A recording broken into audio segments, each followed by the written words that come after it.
They will be happy that I don't leave any trace which is below me.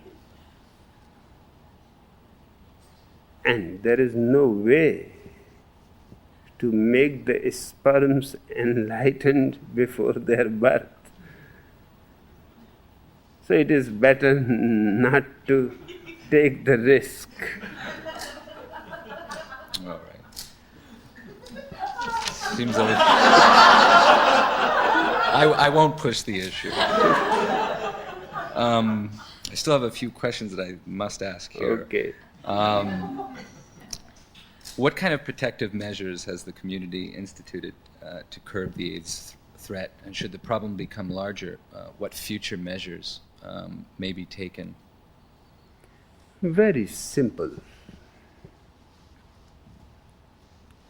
The first is that the commune members should be respectful, loving, compassionate to anybody who is found to be suffering from AIDS. That has to be their basic attitude, because that is what will be the problem in the outside world.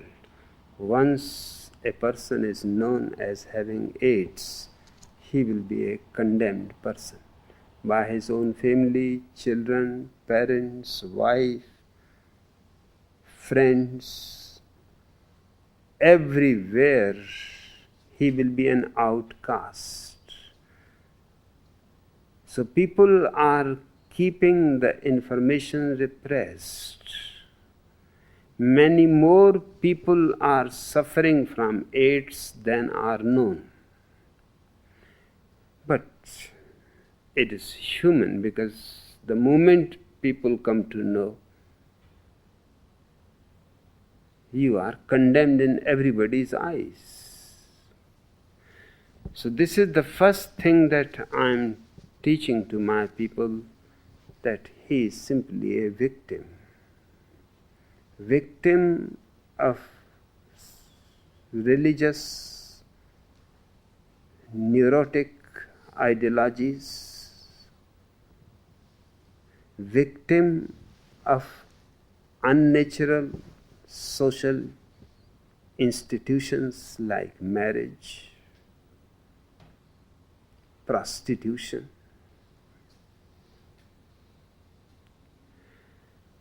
So he is a sufferer and close to death. Now don't make him suffer more. So help him, respect him. Don't let him die in indignity. And teach him meditation. And I am telling my people that he is fortunate in a way, that if he is going to live for 2 years, now for 2 years, even the richest man cannot afford that much time for meditation. He is one of the richest people in the world, and we will manage his food, his clothes the best we can. And he should meditate, listen to best music, see films, read novels. Whatever he always wanted to do, let him do. And let him feel that he is loved and respected, and there is no discrimination.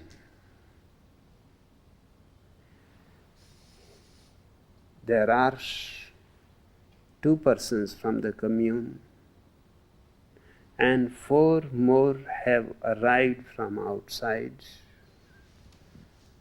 because in the outside there is no space for them. Even hospitals avoid them. Even doctors are afraid. Families don't want them anymore. Their jobs are finished. But we have accepted them. That's perfectly good. We can take care. There is no problem. They can help in their own way. They can edit, they can paint, they can sculpt, or whatsoever they are capable of, they can do. We have managed the most scenic place for them to live. And as far as sex is concerned, those who have AIDS, they can have sex amongst themselves. It is their responsibility towards the commune who is taking care, giving all respect and love, that they should not in any way affect anybody's life in the commune. And certainly with such respect and love, it is impossible for them to interfere into anybody's life here. They come to the discourses, they are allowed to move in the commune, just they have been told not to have any physical contact.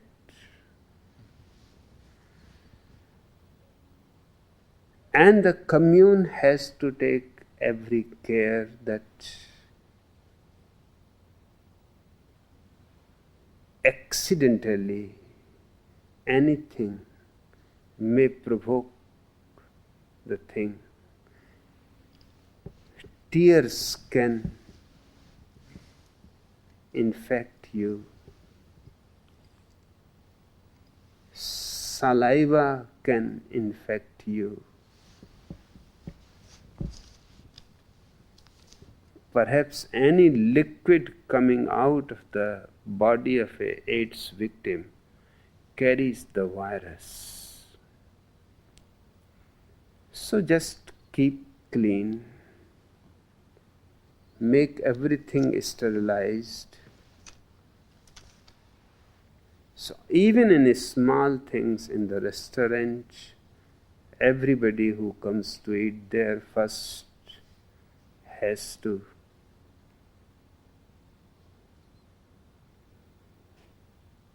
clean his hands with alcohol. And anything that has been used in eating is sterilized after eating. Even a person making a phone call, by chance his saliva may fall on the phone. So after every phone call, the phone is sprayed with alcohol. In this way, we are taking every precaution that no infection spreads. Did you help make these decisions to implement these None. measures? Or the medical people here? We have medical people here. And did they consult with you? They just Because certainly these affect the quality of life here, these new measures. And I should think that's something that you would ultimately have a say over. No. This is the decision of the medical people in the commune.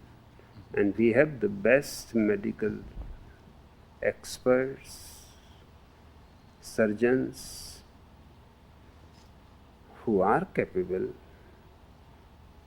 and they should take the decisions. And only in the beginning it will look a little odd that your hands have to be sprayed with alcohol, but finally you will find it more hygienic in every way.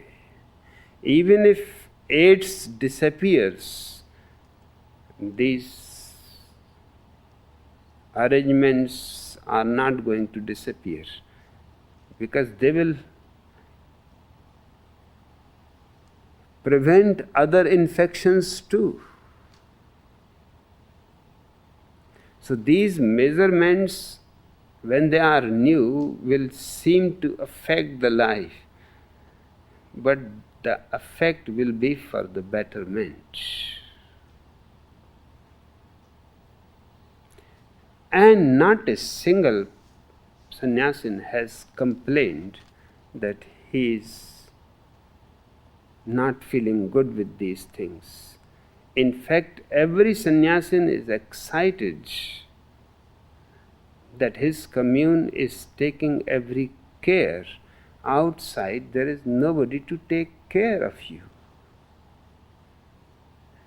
This simply shows the carefulness, lovingness, and the commune is an organic unity.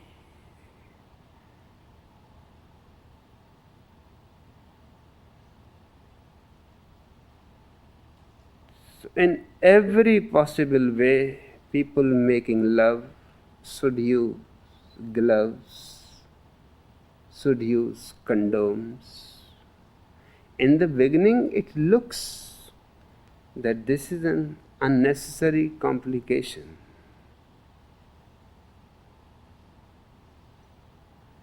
When you are making love to a woman,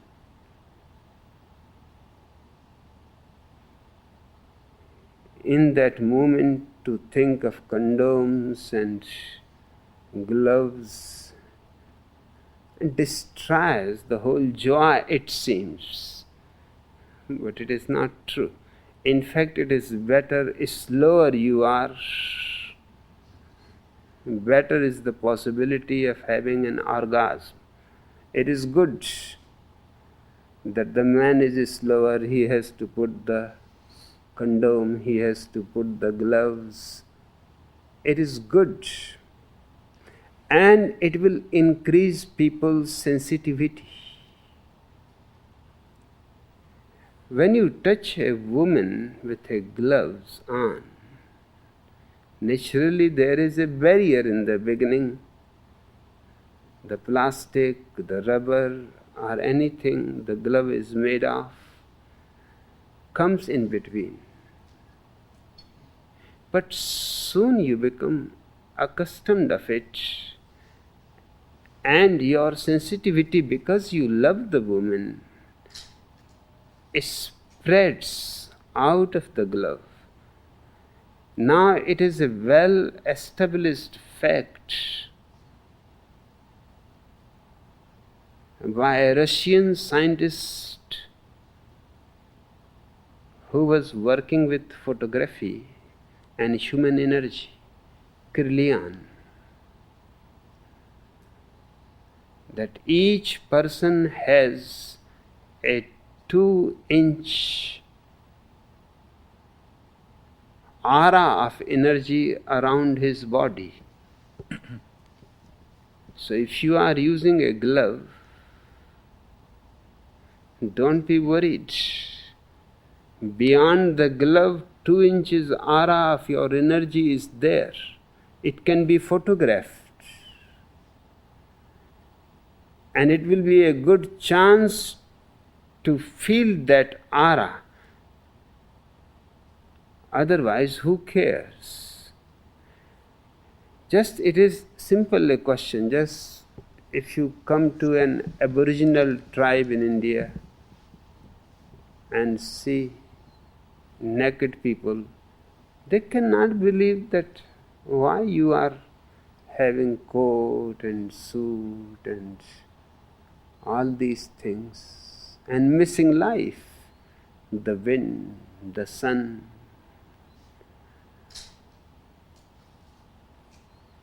And the contact, direct contact. But you have never thought about it, that you are missing direct contact with existence because of your coat, because of your shoes.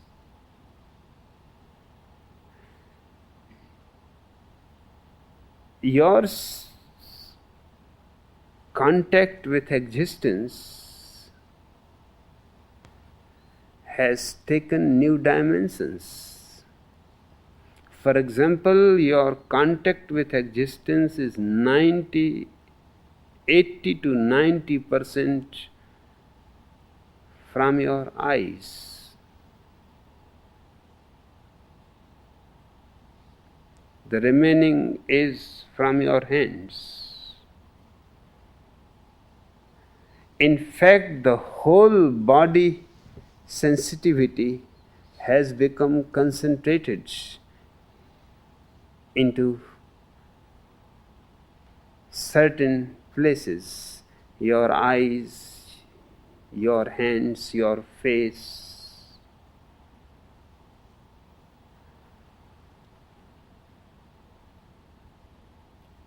It has not been in any way a loss to humanity, because hands have become immensely powerful.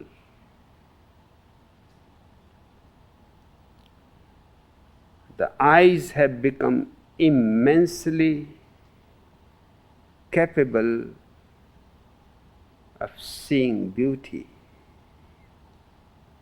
Your tongue has become capable of tasting.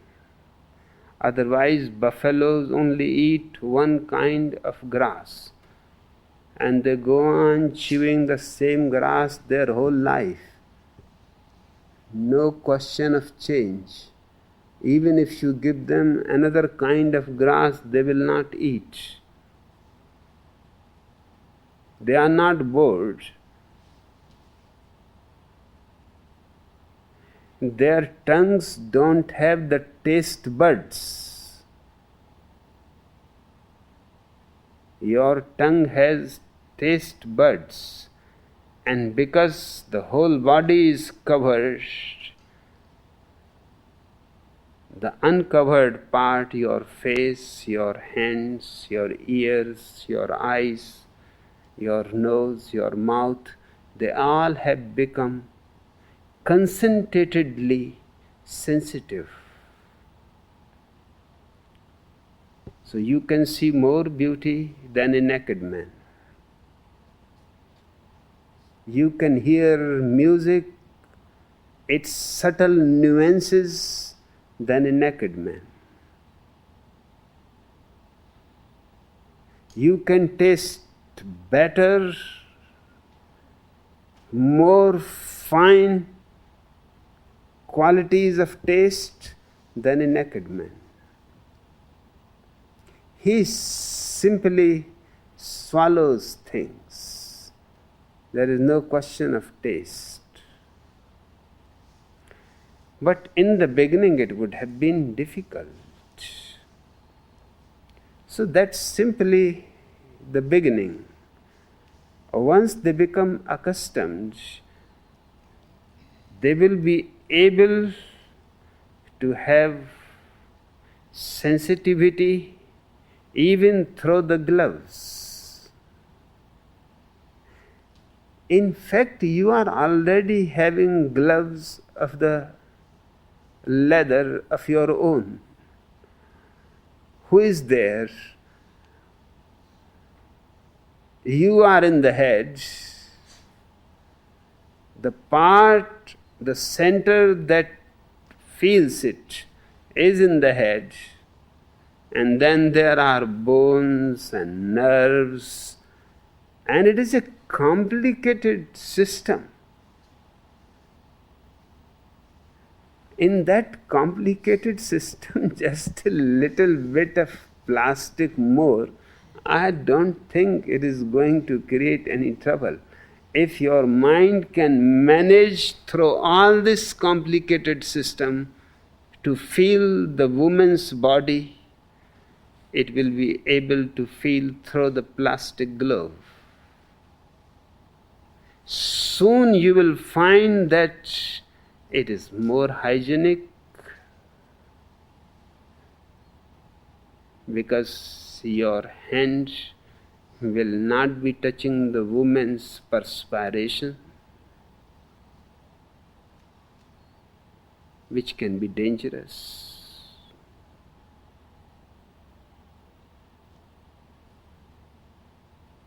I have suggested to my people, stop kissing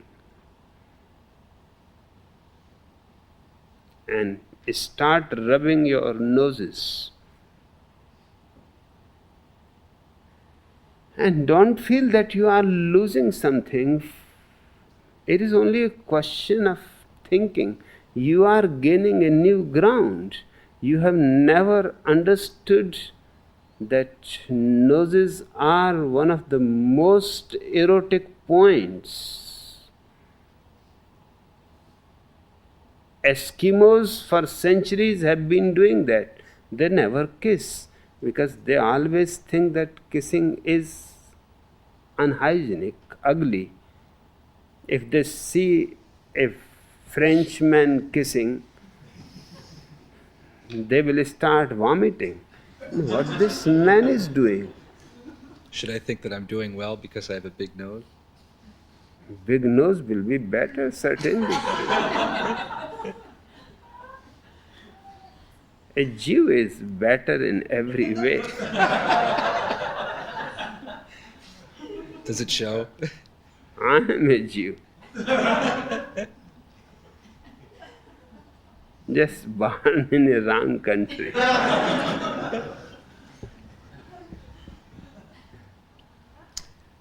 Another question here, a few more. I've heard rumors that you're possibly planning a program similar to the Share a Home program, but with AIDS victims. And I'm wondering if there's any truth to that, and at the same time, in a certain sense, I personally feel there's almost a contradiction or almost an absurdity to that. I just wonder if there's any truth to those rumors. No, it is just a rumor. Just And my people are very creative in making rumors go around. And we enjoy nothing.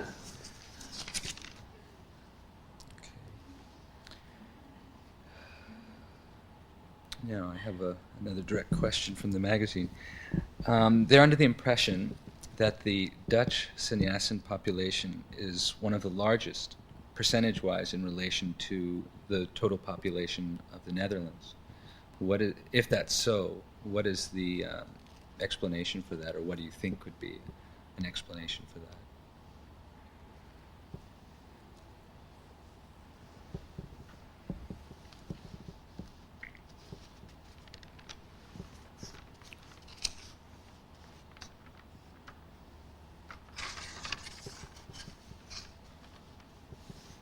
It is true.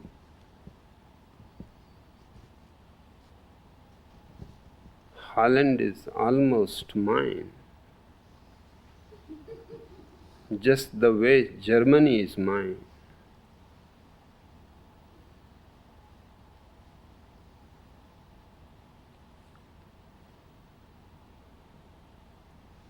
The same is the reason for both the countries to become interested in me. Both are people with guts.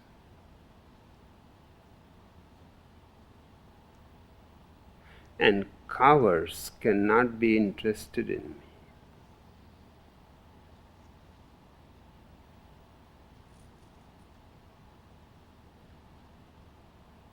me. German and Dutch both have guts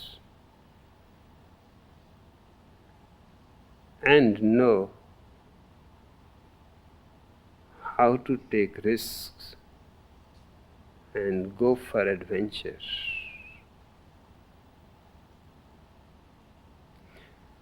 French people are just intellectuals.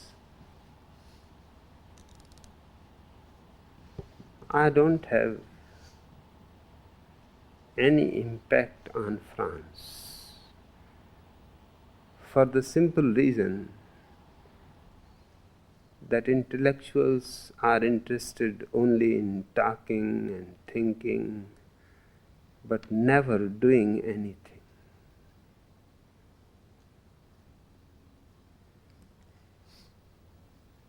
The English are grumpy.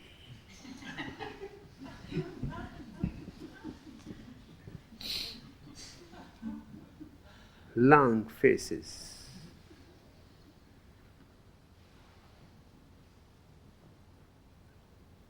So depressed and depressive to others that they cannot believe it is possible to laugh and rejoice and dance. They have lost all hope. With their empire gone, they are almost a graveyard.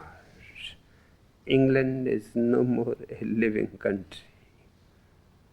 And those who are alive have come to me.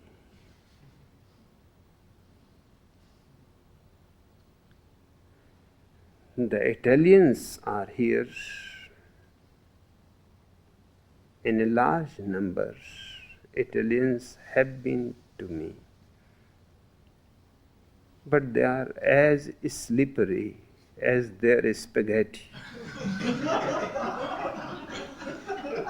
You cannot rely on them.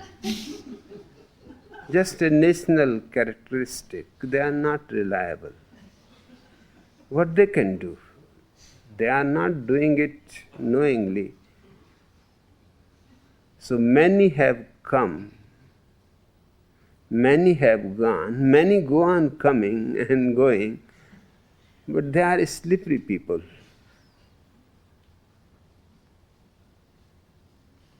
Germans and Dutch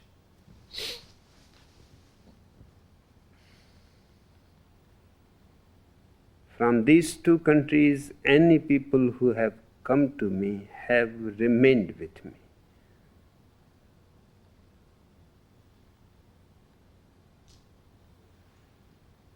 With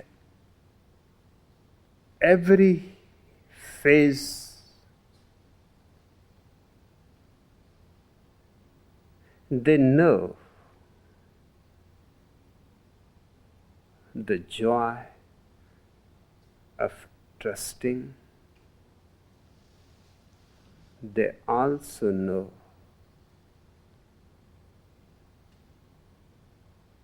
a certain decisiveness which Italians miss. They are not decisive. They are always to be or not to be. Either or.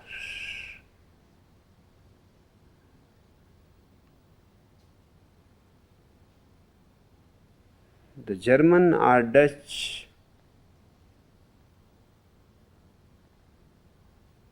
either he will not become part of my world movement,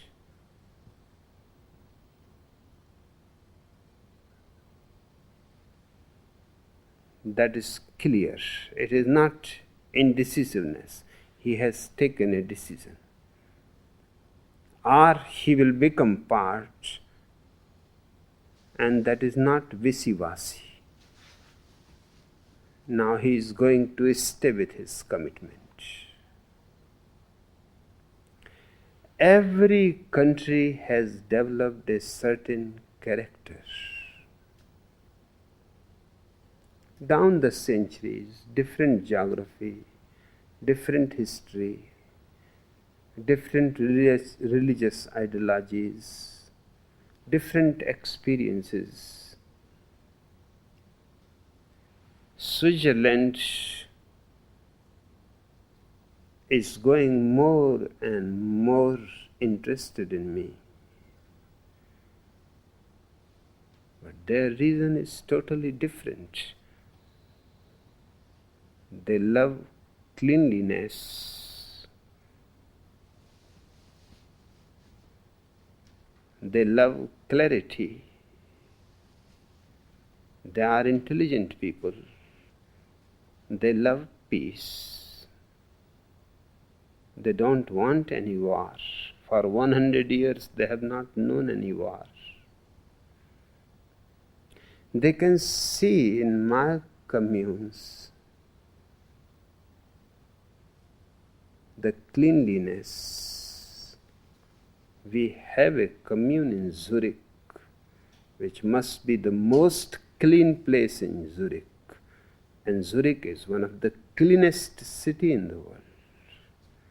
But when they come to the commune, they understand that they can be defeated.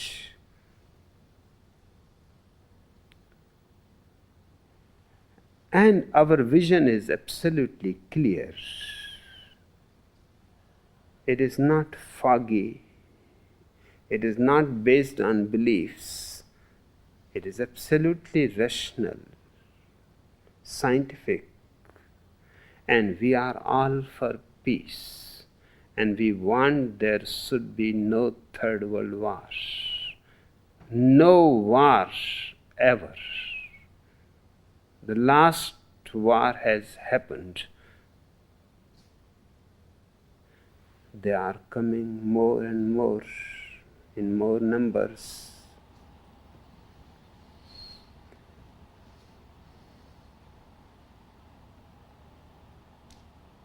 It is a little bit difficult to characterize people, but people have different characters. For example, Indians are so much in misery, suffering, poverty, but still they go on holding the idea that they are the holiest people in the world. Now, what is the need for them to become sannyasis? They are the holiest people already. Just to be born in India is to be holy. So why they should bother about? And they are afraid of me because I don't accept their holiness. I don't accept their religion. I don't accept their tradition. I am against every tradition, every religion, every ideology. I want man to be deprogrammed, completely deprogrammed.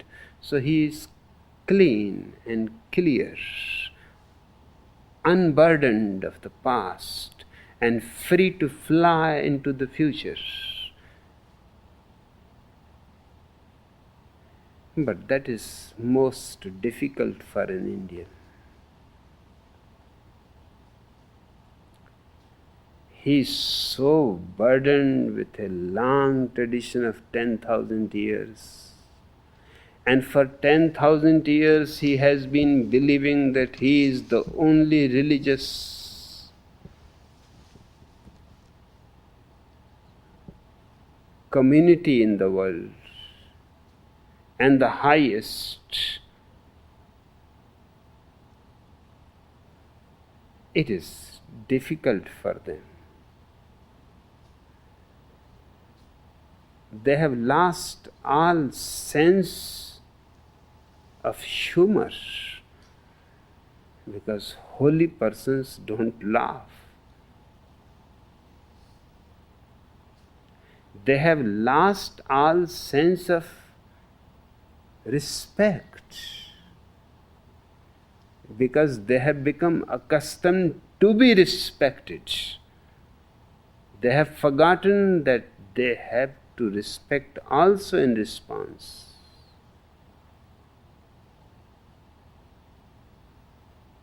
There was a World Hindu Conference. The secretary was interested in me and somehow managed an invitation for me. The president was the Sankaracharya, the head of the Hindus. And we have been quarreling and fighting for almost 2 decades. If he had known that the invitation has gone to me, it would have been immediately prevented, but without his knowledge, the invitation came to me, and my friend's letter that the Sankaracharya does not know about it. But you have to come because your presence will make a difference. Otherwise, all those Hindu leaders will talk the same nonsense.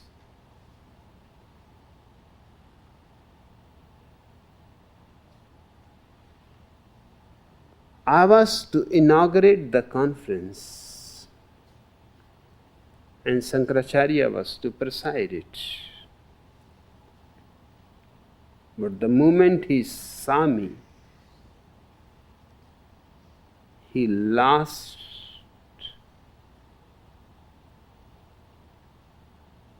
all gentlemanliness, completely a nervous breakdown. He jumped and took over the mic and inaugurated the conference. Seeing that I have been invited to inaugurate it, the people were shocked and could not believe that this should be done. Even if Sankaracharya is doing it, this is wrong, because on their cards they have received my name was to inaugurate the conference, and Sankaracharya was just to preside.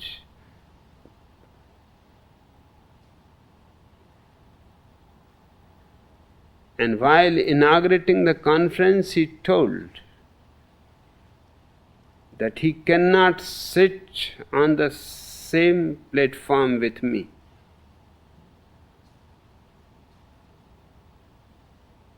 And he is not going to allow me to speak.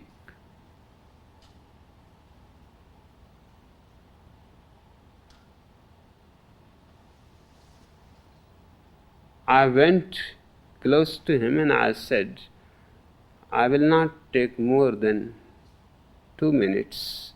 Just one question I have to ask to the people. And not bothering about him, I took the mic and asked the people, what do you want? Do you want me to speak or not? If you want me to speak, raise both of your hands. And there were at least 100,000 people, 200,000 hands. And I said to Sankaracharya, look at these hands. You are no more president here. You are cancelled by the audience itself. Now go home and rest.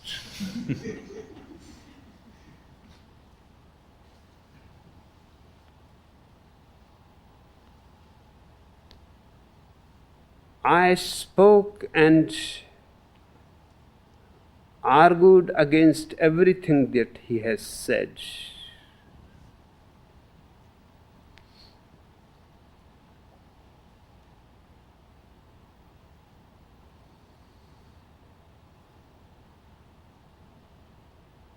He was becoming red and trembling with anger. And these are the people who think themselves holy.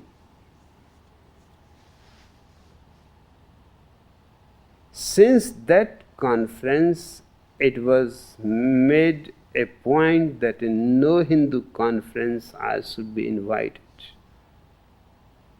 Since that conference, I have not been in any Hindu conference to speak.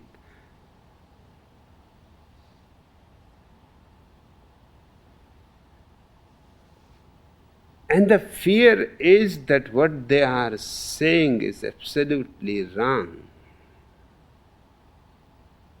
And they are keeping the people still befooled. And those 100,000 people were absolutely in my favor, because on each point I completely demolished him, and they clapped and they appreciated it, and the more they appreciated it, the more he was out of his mind completely. In fact, while getting down, he fell from the stage. He was in such a state.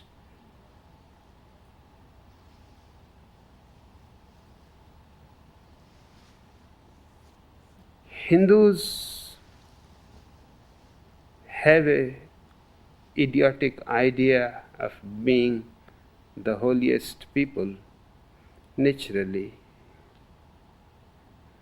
They can't come to me because I will take their holiness away and make them simple human beings. My whole effort is to make simple human beings, natural human beings. What about the Americans? Americans are phony. Or what? Phony. Phony? Plastic. Nothing much.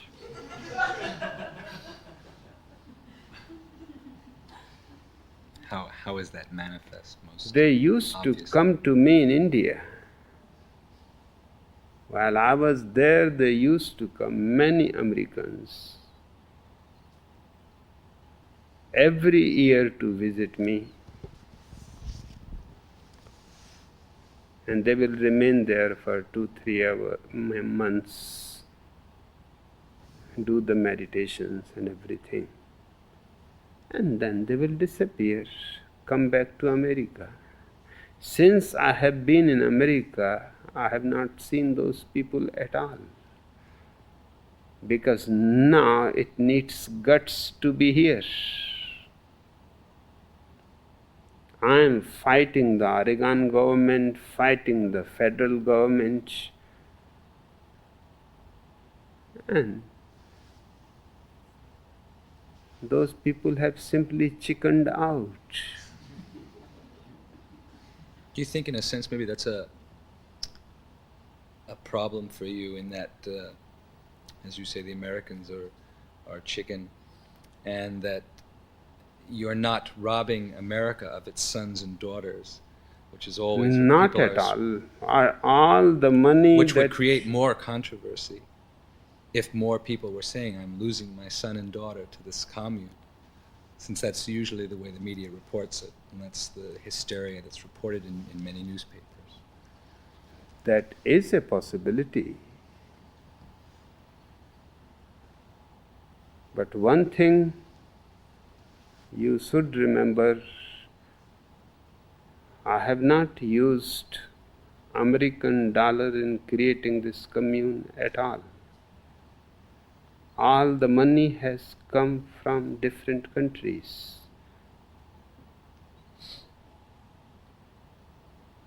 American dollar I have not used yet. I will use it. I cannot leave them just like that. Even if they are chickens, I have a chicken house here. Do you think maybe it's because Americans have a superior attitude? Is it possible that this isn't so attractive to Americans, possibly because they have No, such a they have been coming. Not only they, but their leaders were coming.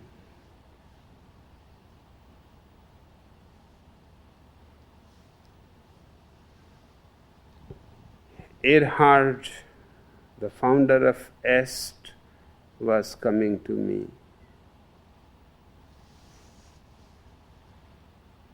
Dick, the founder of Esalen Institute, was coming to me.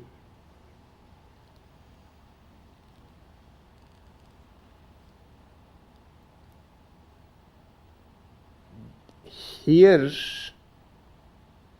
I know where the problem is. The problem is the people who had been coming to India and becoming sannyasis there were simply dishonest. They will wear red clothes there, and the moment they left India, they closed their red clothes in the suitcases and became Americans. So here, no problem was about them. Now to come here means to get into trouble with the society, with the parents, with the wife, with the husband. And those who have come, they had to face all that trouble.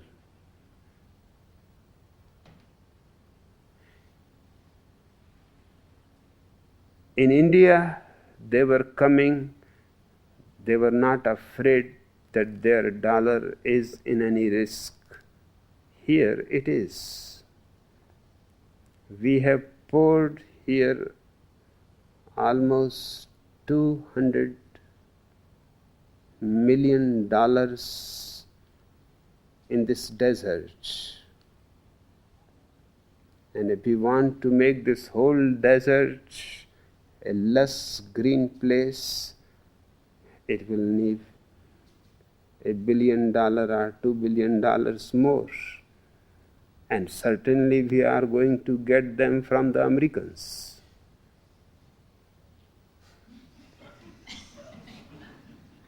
How far they can escape? They cannot escape, but they will try. That's why I'm saying they have chickened out. Seeing the enormity of the commune, seeing that there is going to be a fight with the government, and we are fighting in so many courts, and we are winning in every court.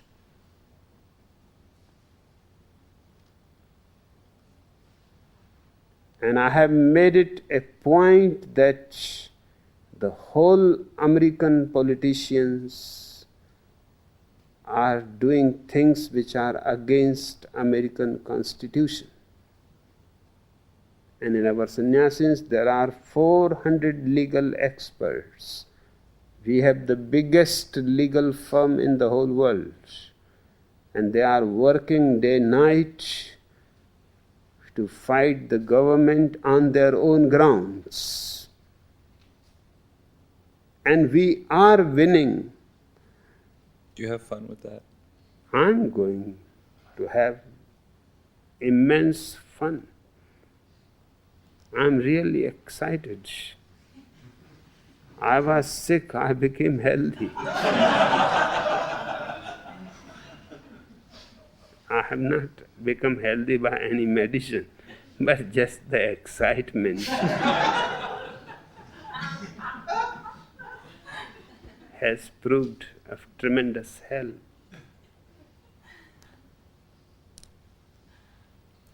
I have another direct question here. In the recent Der Spiegel interview, you called Hitler a true and great leader. Do you stand by this, or were perhaps you quoted out of context? Do you stand by this comment that Hitler was a true and great leader, or perhaps was it quoted out of context? He was certainly a great leader, but he was a crackpot. There is no contradiction in it. In fact, only crackpots can be leaders. Otherwise, who bothers to be leaders?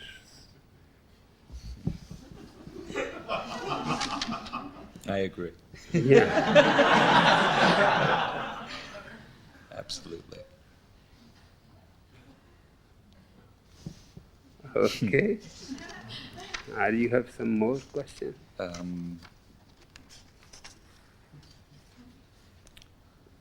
Yeah, I think I have one. Yeah, last just one. The last. No, I'll let it go. It's okay.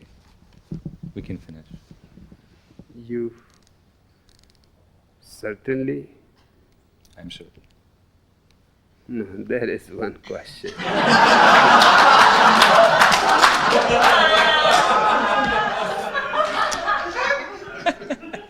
Such an appropriate question. I've been to the ranch now 7 times.